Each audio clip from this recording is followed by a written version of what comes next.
Alright. Hey everyone, well, thank you for joining me here on Striker Game Time. Right now, I am actually doing a quick little discussion video, and I got a couple of friends with me. I got, first up is Cozmic Honor Badger. Say hello. Hello. And then, of course, I got Andrethyst. Please tell me I'm pronouncing your name right. You're not. It's Andrethyst. Andrethyst. Okay. Andrethyst.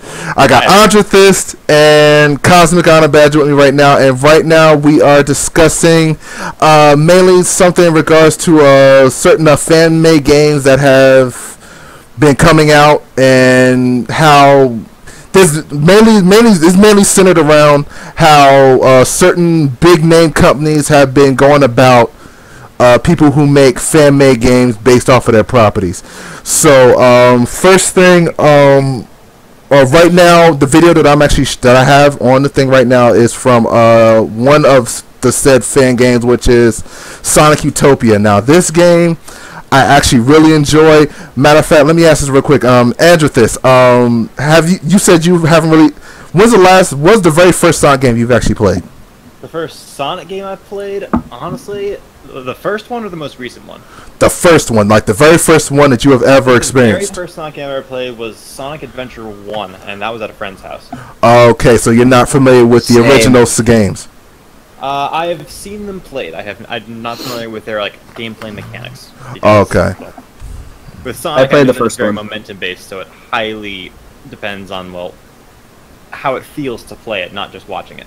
Okay, so well, basically what this game is, and Cosmic, you said that the first one you ever played was one of the adventure ones as well, right? Yeah. No, I played one of the very first ones at my cousin's house. What, Sonic 1 and 2? Yeah, I played the second one. Oh, okay. So my brothers have played the very first one, so I'm not really a good background on that. Okay. You know what I mean? Okay, yeah. Y'all got a pretty basic idea of what the Sonic games are basically about. So what it is that, and now I actually made a gameplay video of me playing through it the first time on my YouTube channel, and I got the link for the download. So if anyone out there want to try to download the video, just hit the link and it'll automatically download it and go from there. Now, basically what they did was they took the original the original style of the games and turned it into a 3D plane. But the cool thing about it is, in my opinion, I think this is probably the best Sonic game I've seen in a while, and it's not even an official Sega game. 4 dudes made this game. Alright, that's always a good effort. Oh yeah, definitely. And see, the thing is that I don't know if y'all remember those games, those Nintendo-based fan games that came out a little while ago. You know, the Metroid one, the Pokemon one. AM2R, that's the exact one I was thinking of. Okay, yeah, and you remember what happened to those, right? Yep, I've still got it on my computer because fuck cease and desists. I like good Metroid games. Well, yeah, I mean, if they put in the effort and they show they actually know what they're doing, they got the talent to do something, don't you think that maybe they would applaud them for making the game rather than forcing them to shut it down? Well, especially, and see, it'd be different if they were actually charging for the game. They should be applauding them for the type of skill, because I mean, I saw those guys. I never actually played them, but I saw them and they looked like really, really good, especially that Metroid one. Oh, well, I haven't beaten AM2R, but I've gotten a good bit through it, and I wouldn't say the mechanics were spot on like you have Super Metroid or Metroid Fusion or Zero Mission. Certainly not the original Metroid, because holy fuck, that game was floaty. Game was they were super fucking close. It was basically like I was playing another Metroid game with a very slight difference in just how Samus feels to jump around with and things like that. It was super fucking good. If I could have sworn it would have been an actual mainline Nintendo game if more for the fact that Nintendo hates Metroid right now. Shoot. When it comes, because you were going to be going on to don't you think they should be applauded, right? Yeah. The way I see it, I think there are probably 2 main competing viewpoints on that. Okay. That you've got Sega's viewpoint. I mean, I know that there was another like little, maybe it's the Sonic Utopia that you were referring to. I think it actually was, because I think I've seen it like a small tech demo called like Green Hill Zone Act 2 or something. Well, I think that's probably what. Well, the name of the actual game is Sonic Utopia, but I think that's the level that they actually use. So Yeah, that might have been it then. So, and I know that I remember seeing like some comment from a Sega representative saying, "Hey, oh, hold on, DMCA. No, wait, fuck that. We're actually gonna, we're supporting this. Keep going." So What happened? Sorry, I kind of cut out for a second. Sega basically had commented saying, "Hey, great job. We're not gonna DMCA you for this." yeah, For, Sonic Utopia. Meanwhile, of course, you got Nintendo, and they're seeing AM2R, and once they see it's fully released, like, no, this is Metroid property. You are using this without our permission, and then cease and desist. Yeah. Now, honestly, as much as I hate saying that, I can see why Nintendo would choose to do what they did. I'm not saying it's a smart decision by any means. I certainly think it would be better if they were like, hey, you know what, good job. Maybe even pull another of what Sega's doing and maybe have those guys come on to work with Nintendo at some point to try to, make a game for Metroid, kind of like what's happening with Sonic Mania. But just, they still, unfortunately, do have a right to that property, as much as I cannot stand saying that, because I would love to see more good Metroid. And True. it's really frustrating, honestly. and see, here's the other thing. Not only is it like keep up the good work and this, that, and the other, but they can use this as some sort of a hiring process. Like that's kind of the way. That's kind of what Sega is kind of doing right now. They kind of use folks who do the fan-made games as a means of find out if they want to hire these people or things of that nature. I mean, because see, look, the thing about a fan-made game is that it's made from a fan who knows what they want. Okay, that's true. That's true. That's exactly what Pokemon. Yeah, it's made by a fan who knows what they want, and the fan knows what they want. Then they're gonna, if they have the ability to make it, they're gonna make it. Simple as that. Okay.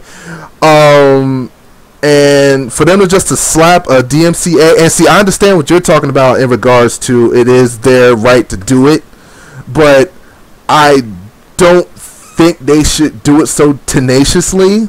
And a lot of times they've done it like very nasty. They're like really nasty about it as well.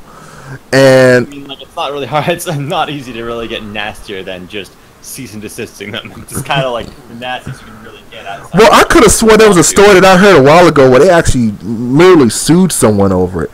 But I think they were justified in that because I think they were actually selling Flappy Bird. Flappy Bird. Because I I sued think that in 2014. Yeah, because they were actually making money off of it. They were selling it. Yeah. Yeah, that So, makes sense. but if it's a free, I mean, was the Metroid game, was that? Because see, I never actually played them. Did you have to buy those, or were those free as well? Yeah, no, you did have to buy the other Metroid games, just like any of other Nintendo's. Most of their stuff, they were just full price games on either Game Boy Advance, Wii, GameCube. No, I mean the fan made ones. Oh, the fan-made ones? No. As far as I know, every fan-made game I've ever seen has never really charged a price for it, unless it's... Well, okay, rephrase. Any fan-made game based on an existing property is something that I have never seen I've never seen be paid for. Okay. I've never seen me requiring payment. Okay. All right. So yeah. So if you're not actually charging people for it, if it's just something that you make, if it's like a passion, then I don't see the reason for them to shut them down like that. But like I said before, I do understand your side of it as well in regards to, because I know you also agree with it. It's not really right for them to do it. You know, no. It's not right for them to do it, but they have the right to do it. It's illegal, but not in my opinion as a fan a good thing. Yeah. I think the reason why they really did it outside of just wanting to not want to have no. Let's stop that train wreck of a sentence. Start over again, saying that the main reason that I think that why they tried to take down, well, why they did take down AM2R, would be because they have the original Metroid 2 on the eShop, on the Virtual Console for the Wii U. Okay. Maybe the 3DS, or I think it's just the Wii U. and it may actually drive sales away from that one. That's probably a good part of it, and the fact that, like, at the time, and honestly, well, not anymore, but at the time they were advertising Metroid Prime Federation Force, which was a more recent quote-unquote Metroid game. I only say quote-unquote because it had, in my personal opinion, that had nothing to do with Metroid, but yeah, continue. Yeah, it's like mechanics-wise, and outside of just being a first-person shooter with an arm cannon, most of it's not really like a Metroid game much at all. Yeah. So, but they were still trying to advertise for that. So having this AM2R thing come around, it's not under their control. It's their property. So they're like, no, we don't want to have this thing come around. And for all we know, there could be people at Nintendo who are like, you know what? Yeah, we were fine with this because like AM2R was in development for a long time. The guy was mostly under the radar, but it was still able to be found on the internet. So I wouldn't be surprised if some people somewhere at Nintendo might have seen it, but maybe just not brought it up or something and let them kind of get it out there. Because it did get out, and now it's on the internet, even though it's not from its official source anymore, so people can always like spread that stuff around. Yeah. Now, and see, it's not just with the fan-made games as well. I mean, I hate to veer off topic a little bit here, but it's also, in regards to Nintendo's also happened with certain people doing certain games on YouTube as well. I mean, Nintendo's policy on YouTube is, like, compared to many other companies, it's really, really bad. Really bad. Like, most other, for gaming companies, a lot of times, most game companies are like, hey, we'll take the free advertisements. Yeah! Nintendo like, no, we're gonna take your ad revenue, because clearly what you're doing is solely using our products, and while that's, once again, true in, like, a bare legal sense, there's still a lot to be said about the content created by the person playing the game.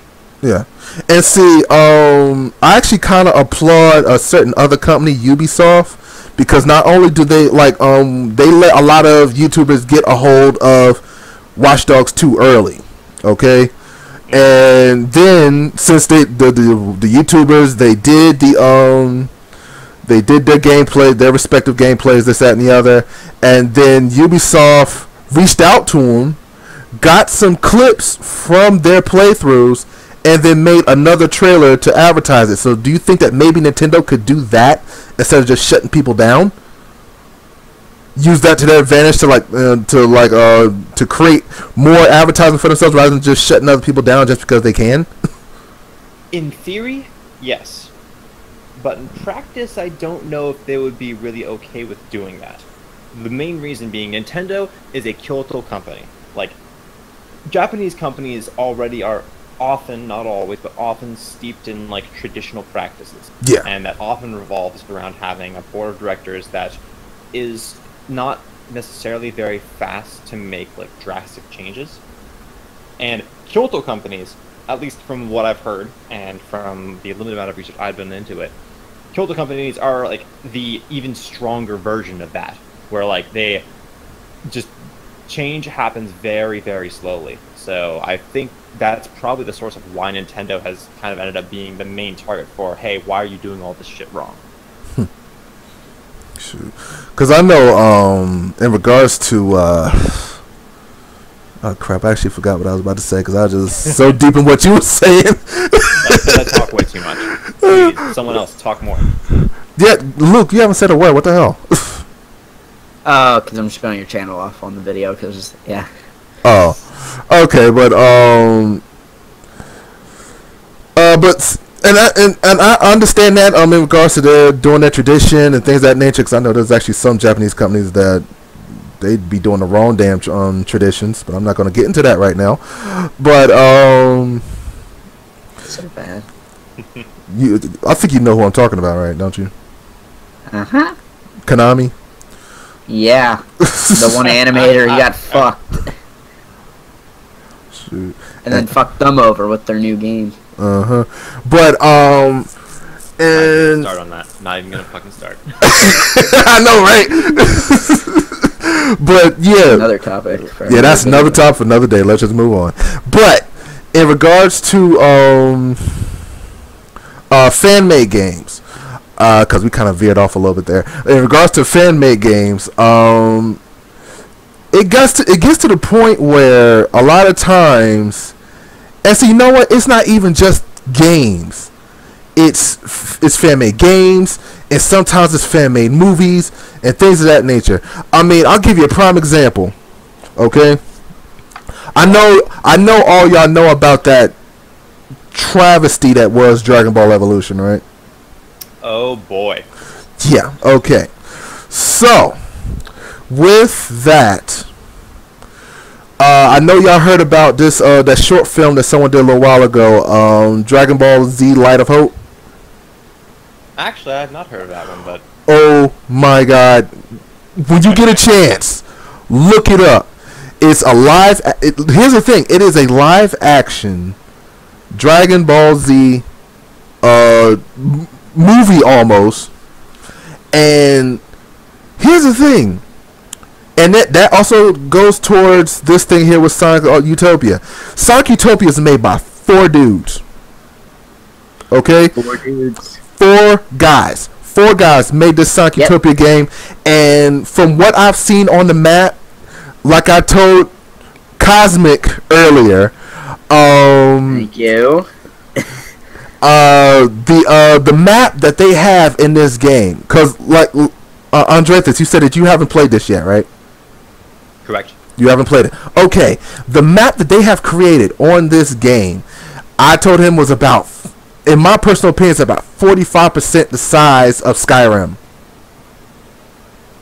That's kind of a lot. Yeah. Okay. I mean, it's not like super duper huge map, but That's still pretty fucking large. yeah, I know, right? So it's, and like I told him, I have yet to play the game the same way for the 5 times that I've played it since I've gotten it, and that was like a day and a half ago. But yeah, it is that big, and I have yet to take the same path twice since I've actually started playing the game. Alright, so how does that link into their state as a fan game? Like, yes, that certainly is a lot of good work, for sure. Yeah. Now, here's the thing. I have played almost every Sonic game that has come out, except for Black Knight. And out of all of them that I have played, even the originals, I like this one better than all of them combined. Sounds like they did a good job then. Yes, they did a very good job. So here's the thing. The fact that I, like I said before, where Sega is actually using this in regards to like scouting new talent, I think that's a very good thing, and I also believe that that's something that Nintendo needs to be doing as well. Because, like I said, I saw that Pokemon Uranium that they did, and it actually looked pretty good. It was an entirely different roster, no originals, was it? You mean all Pokemon Uranium? No, no prior Pokemon. No priors. Mm-hmm. So it was all original. It was all off the top of these people's heads. I believe that was the case. I don't know a whole ton about Uranium, but I did hear about it. Yeah. So that's a whole 100. That's a whole 150 Pokemon that they could have, maybe acquired, added to their game. Sweet sinless Jesus, I hate this phone. And it was just, and the fact they had the ability to do that. I mean, entirely different region, all new Pokemon, a whole new Pokemon class. They did all that, and that was probably a small team as well. So imagine, and see, these are small teams with limited resources.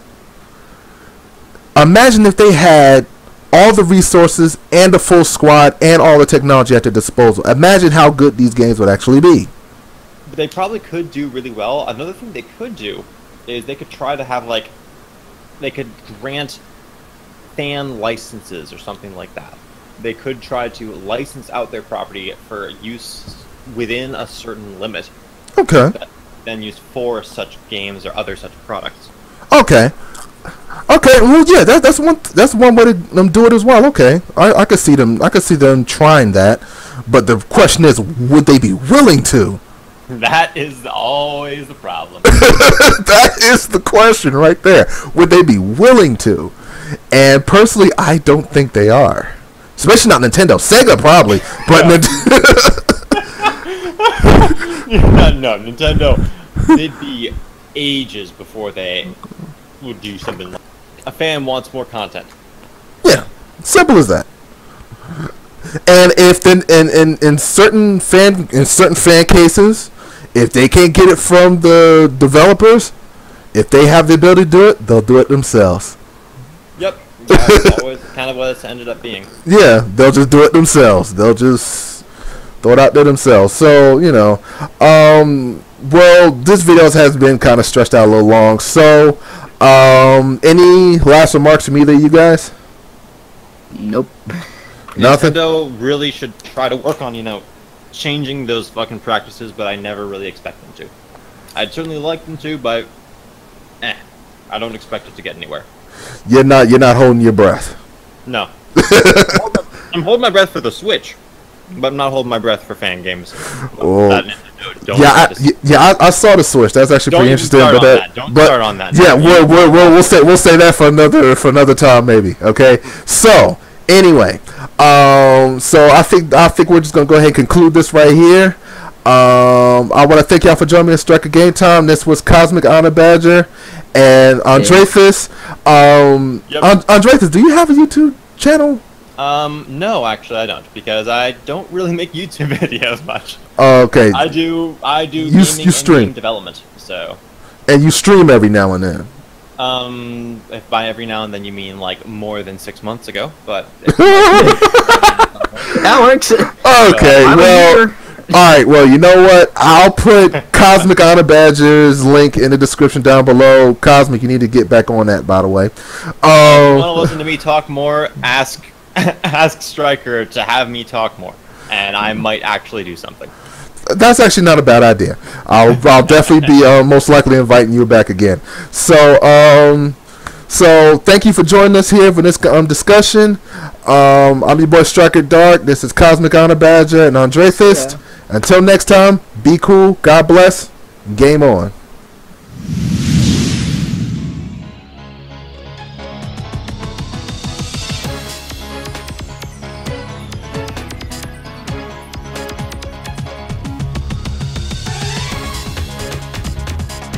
Alright, Seekers, I want to thank you for joining me here on Striker Game Time. If you'd like to support my channel, please follow the link over here to lead to my Patreon channel, my Patreon page. There you can help support the channel even further, help me get equipment, things of that nature. Also, be sure to visit the videos that I have overhead, past videos that I've done. And until next time, be cool, God bless, game on.